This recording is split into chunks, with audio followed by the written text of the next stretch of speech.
সবার প্রতি শুভকামনা জানিয়ে শুরু করছি এনটিভির নিমন্ত্রণে। আপনাদের সঙ্গে আছি আমি নুহাত সাওম।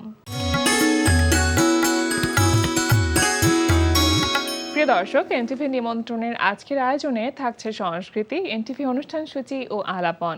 প্রথমেই সংস্কৃতি।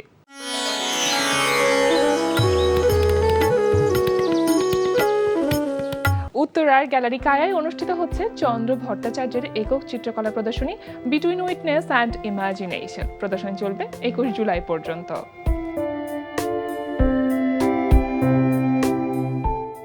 লালমাটিয়ার কলা কেন্দ্রে অনুষ্ঠিত হচ্ছে বুবলি বন্যার একক চিত্রকলা প্রদর্শনী বিচ্ছিন্ন অস্তিত্বে অবিচ্ছিন্ন সত্তা 2।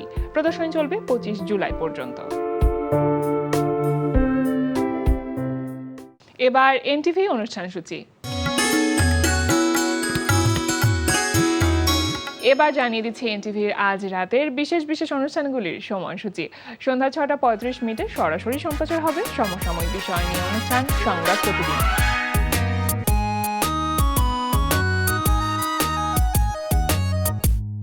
রাত 8:20 থাকছে মুসাফির রনির পরিচালনায় ধারাবাহিক নাটক ঘরে বাইরে।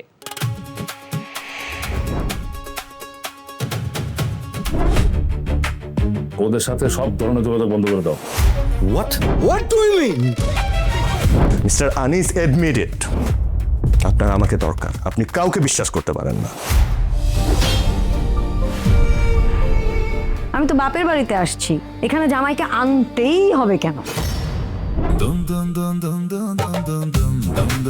বিয়ে করবো কখন করলাম? তোরা প্রেম করতেছো কেন? আমি অ্যাটলিস্ট আমার সন্তানের জন্ম তারিখটা মনে রাখতে চাই। ওদেরকে ব্যাংকগ্রাফট না করা পর্যন্ত আমি ছাড়ছি না।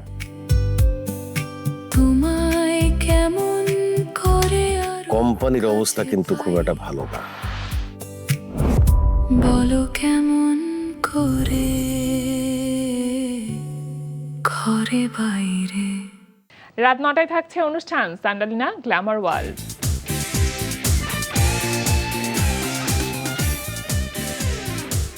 রাত 9:30 থাকছে শামস করিমের পরিচালনায় ধারাবাহিক নাটক 7 কিলো 1 গ্রাম। দেশে কি আর মাইয়া খুঁজা পান নেই? আহারে বোঝো না কেন, খুঁজা কোথায় পাবো? আমার একটা দুর্বলতা আছে না, আমি হইলাম আমদা, যাই না শুনে কে পড়বো আমার প্রেমে বান্দা। আপনি অন্ধ হইলেও সুন্দর আছে, আপনি অনেক সুন্দর। হাসা করতেছো? হ, আপনার যদি অহনো সাবান পানি দিয়ে ডইলা গোসল করানো যায় আর পার্লারে লয়ে যায় ম্যানিকিওর প্যাডিকিওর কইরা দেওয়া যায়, তাহলে আপনার সামনে নায়কও ফেল। শিওর কইলা যাও, অসারণ করতেছে।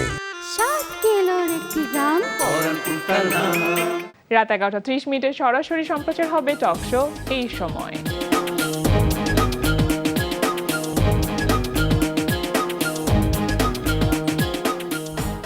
এই ছিল এনটিভির আজ রাতের বিশেষ বিশেষ অনুষ্ঠানগুলির সময়সূচি। এবার আলাপন। প্রিয় দর্শক, আমাদের আলাপনের আজকের অতিথি নিসর্গী মোহাম্মদ হাসমত আলী। শুভ সকাল। শুভ সকাল। কেমন আছেন? ভালো আছি ইনশাল্লাহ, আপনি ভালো আছেন? আমি তো ভালো আছি। আপনাকে শুরুতে অনেক অনেক অভিনন্দন জানাতে চাই। আমরা জানি জাতীয় পর্যায়ে একটি পরিবেশ পদক অনুষ্ঠান হয় এবং এবছরের এবছর না, গত বছর 2025-এর জাতীয় পরিবেশ পদক আপনি অর্জন করেছেন এবং সম্মাননা গ্রহণ করেছেন আমাদের মাননীয় প্রধানমন্ত্রী জনাব তারেক রহমানের কাছ থেকে। নিঃসন্দেহে অন্যরকম একটা অনুভূতি, কেমন লেগেছে? হ্যাঁ, সত্যি খুব ভালো লেগেছে। আমি আসলে তো প্রাণ প্রকৃতি পরিবেশ নিয়ে কাজ করার চেষ্টা করি, তার যখন একটা পুরস্কার আসলো নিঃসন্দেহে আমার জন্য একটু ভালো লাগার বিষয়। আমি তো এটা পেয়ে আরো অনুপ্রাণিত হই, আমি কাজ করার আরো অনুভব করি। যখন নিচ্ছিলেন পদক যখন গ্রহণ করছিলেন, তখন প্রধানমন্ত্রীর সাথে কি কথা হলো, কি বললেন? বেশ কিছুক্ষণ প্রধানমন্ত্রীর সাথে কথা হচ্ছে। আমি তাকে আমার সেই উদ্যানে, আমার যে 12 বিঘার একটা উদ্যান আছে, সেখানে আমি দাওয়াত করেছি এবং তাকে যাওয়ার জন্য বেশ জোরালোভাবে বলেছি সে যেন আমার উদ্ভিদ উদ্যানে যায়। এবং মাননীয় মন্ত্রী মহোদয়ের সাথে ছিলেন, তারাও বলেছেন আমরা সবাই মিলে আপনার কাছে আপনার উদ্যান দেখতে যাব। দারুণ একটা অনুভূতি। কখনো আপনি এটা প্রত্যাশা করেছিলেন কি যে জাতীয় পর্যায়ে এরকম একটি পুরস্কার, এর আগেও তো জাতীয় পর্যায়ে বেশ কয়েকটি পুরস্কার আপনি গ্রহণ করেছেন, কিন্তু তারপরও তো জাতীয় পরিবেশ পদক 2025 এই সম্মাননাটা অন্য সব কিছুর চাইতে আলাদা, এটা কখনো প্রত্যাশা করেছিলেন কিনা? আমি আসলে ওইভাবে ভাবিনি যে আমি আসলে ওই প্রথম যখন এগুলো কাজ শুরু করি, আমার তো জানাই ছিল না যে এগুলো কাজ নিয়ে পুরস্কারও হয়, পুরস্কারও দেয়, এটা তো আমি আসলে জানতাম না। পরবর্তী আমি জানতে পেরেছি, তখন হয়তো আর প্রত্যাশা ছিল আমি এইভাবে কাজ করতে হয়তো একদিন পেতেও পারি, পাবো, যেটা আমি কনফার্ম ছিলাম না। এটা তো আসলে ওখানে অনেক বিচার বিশ্লেষণের পরে সেগুলো দেওয়া হয় কাজের উপর নির্ভর করে। আপনি যে ক্যাটাগরিতে পুরস্কার এবার অর্জন করেছেন সেটা হচ্ছে পরিবেশ সংরক্ষণ ও দূষণ নিয়ন্ত্রণ।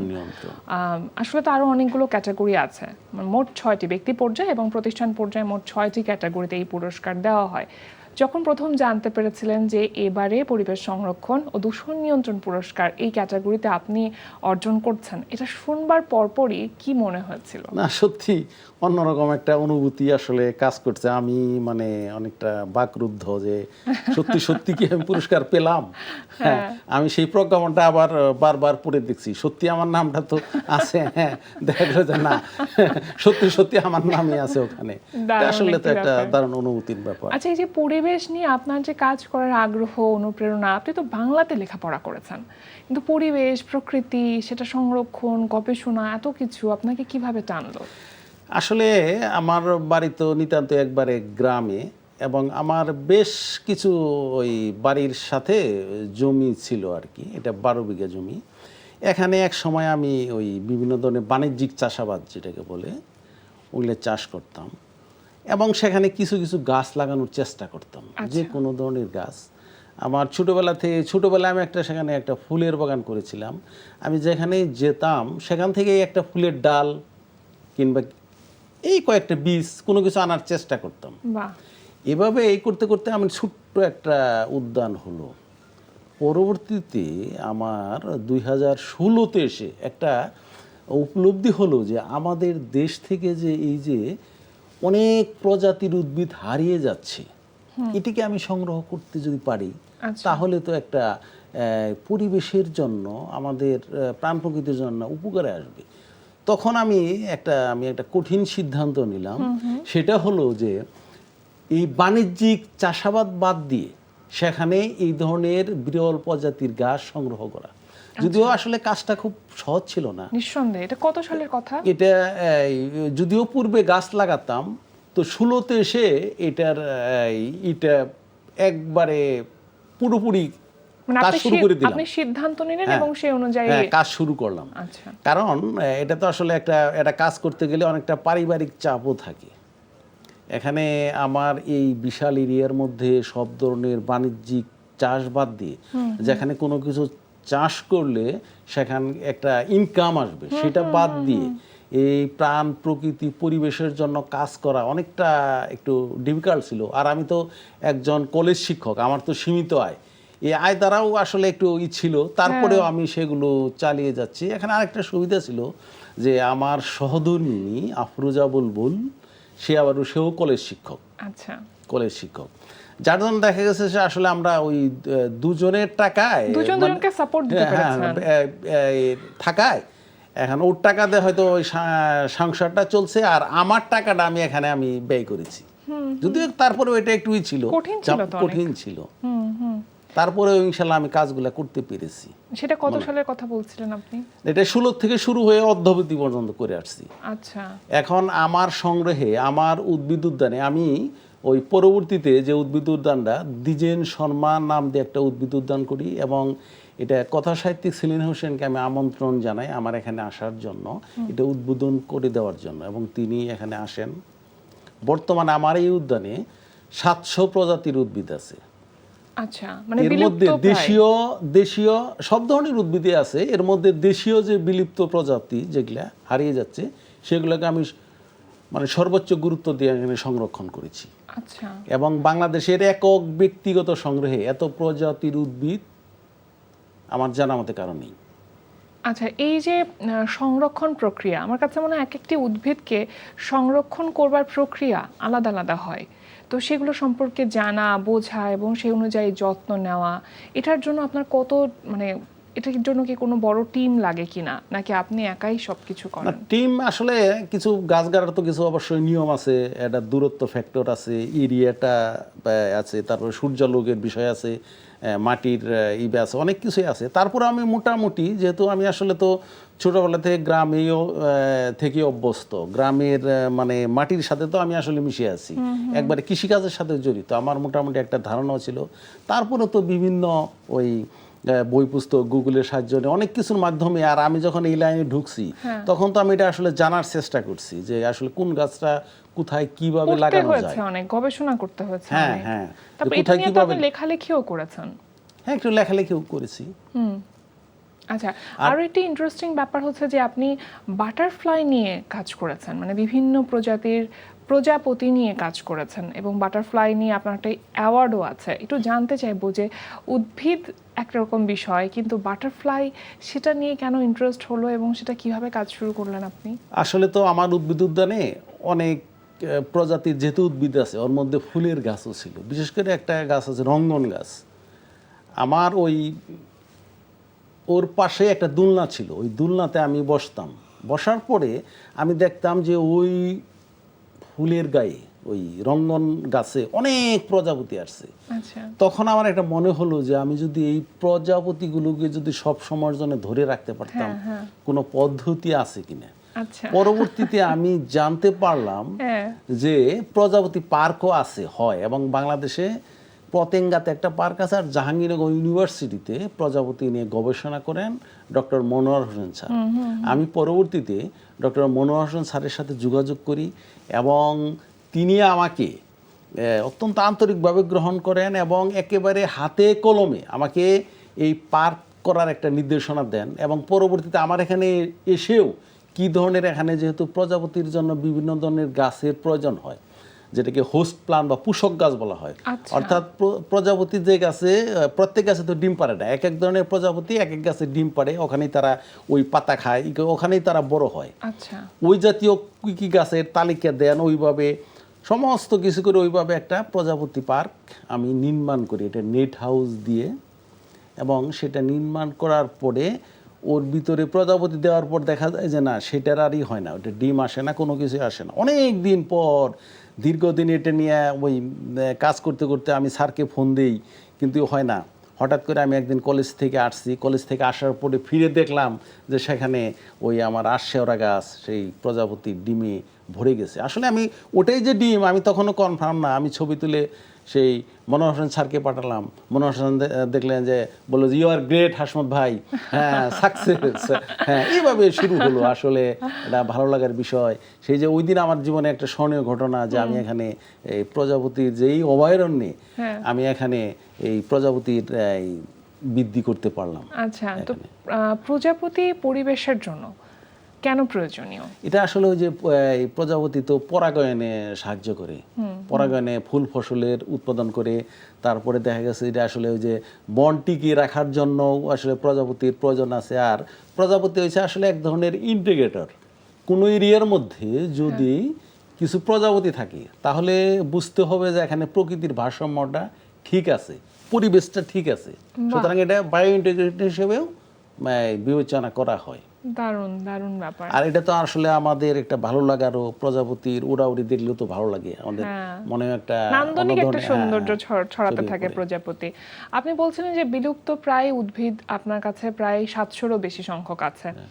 সবই বিলুপ্ত না, ওই বিলুপ্ত মানে সব ধরনের উদ্ভিদ মিলে আর কি, সব ধরনের উদ্ভিদ মিলে আর কি, 700 প্রজাতির উদ্ভিদ। আচ্ছা, কয়েকটি উদ্ভিদের কথা যদি আপনি একটু বলতেন যে সেগুলো কিভাবে সংরক্ষণ করলেন। থাকে না কিছু কিছু মেমোরি তো আমাদের থাকে কাজ করতে গিয়ে, সেগুলো সংরক্ষণ করতে গিয়ে কয়েকটির কথা যদি বলতেন। যেমন আমার একটা এই প্রসঙ্গে একটা স্মৃতির কথা বলবো আমি। হ্যাঁ প্লিজ। সেটা হলো আমি তখন কলেজে পড়ি, কলেজে পড়ার পরে আমাদের তো বাড়িটা গ্রামে, তখন আমি একটা শার্ট কিনবো।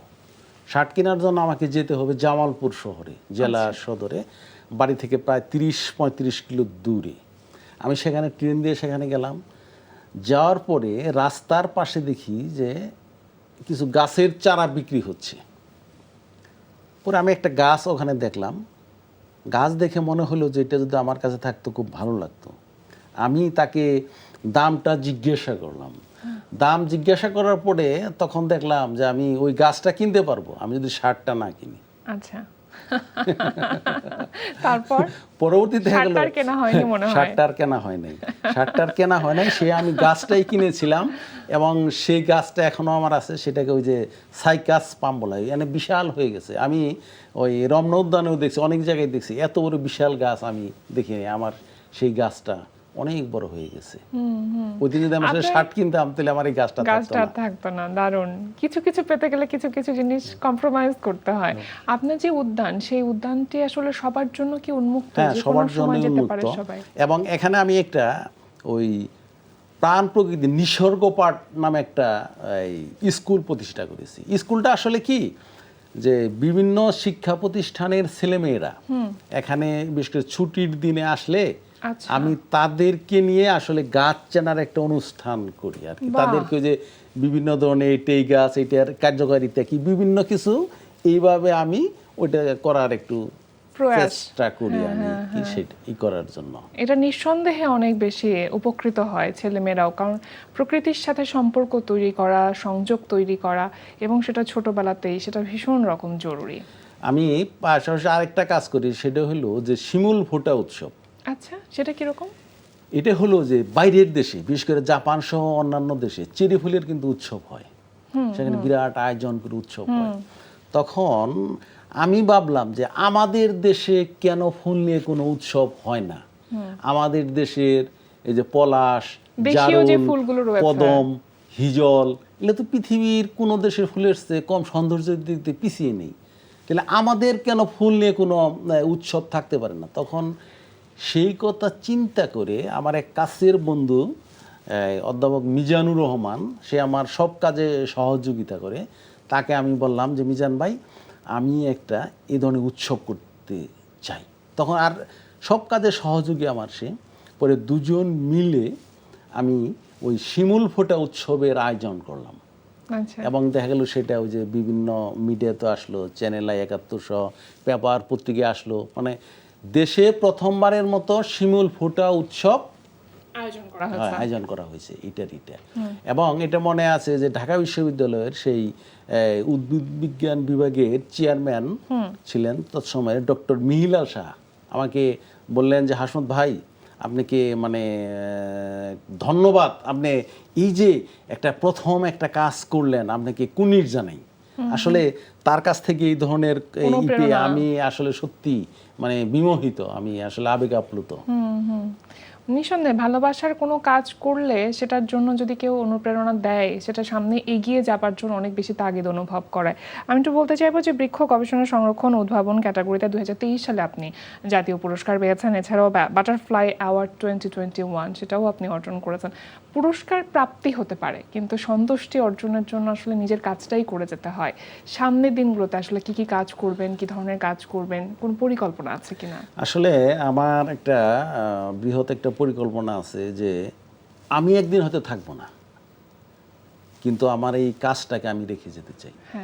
আমার এই উদ্যানটাকে আমি এখানে আরেকটু পরিপূর্ণতা দিতে চাই, এখানে আরও কিছু দুর্লভ বৃক্ষ আমি সংগ্রহ করব, এটা আমি রেখে যেতে চাই এখানে, যাতে পরবর্তীতে পরবর্তী প্রজন্ম যেন এটা থেকে উপকৃত হতে পারে। এখানে বিভিন্ন গাছ, এই যে এই গাছের বীজ, তারপরে এর চারা যেটা যেন সারা দেশে ছড়িয়ে পড়ে, এইভাবে আমি একটু এই কার্যক্রমটা চালিয়ে যেতে চাই। এর জন্য আমার একটা ফাউন্ডেশনের কাজ চলমান, আমি ফাউন্ডেশন দ্বারা এটা আমি পরিচালনা করতে চাই। আমি হয়তো থাকবো না, আমার এই উদ্ভিদ থেকে থাকবে না, কাজটা যেন চলতে থাকে, পরবর্তীতে যেন এই ফাউন্ডেশনের মাধ্যমে এই কাজটা চলমান থাকে। আসলে আমার কাছে মনে হয় যে কোনো কাজ করবার জন্য নিয়তটা খুব গুরুত্বপূর্ণ। আজকে আমাদের আয়োজনে এসেছেন, সময় দিয়েছেন, অশেষ কৃতজ্ঞতা। আমারও ভালো লাগছে আপনাদের সাথে এই বিষয়গুলো শেয়ার করতে পারলাম, জানাতে পারলাম। ধন্যবাদ। প্রিয় দর্শক, আমরা চলে এসেছি অনুষ্ঠানের শেষ প্রান্তে। অনুষ্ঠান সম্পর্কে আপনার মতামত জানাতে মেইল করুন ntvnimontrone@ntvbd.com। বিশ্বের যে কোনো প্রান্ত থেকে যে কোনো সময় এনটিভি নিমন্ত্রণে দেখতে ভিজিট করুন আমাদের পূর্ণাঙ্গ ওয়েব পোর্টাল www.ntvbd.com। এছাড়া এনটিভি সব জনপ্রিয় অনুষ্ঠান ও খবরের আপডেট পেতে ভিজিট করুন আমাদের ইউটিউব চ্যানেল ও ভেরিফাইড ফেসবুক পেজে। সবার মঙ্গল কামনায় আজকের মতো এখানেই শেষ করছি। সবাই ভালো থাকুন, সুস্থ থাকুন, সুন্দর হোক আপনার প্রতিটি মুহূর্ত।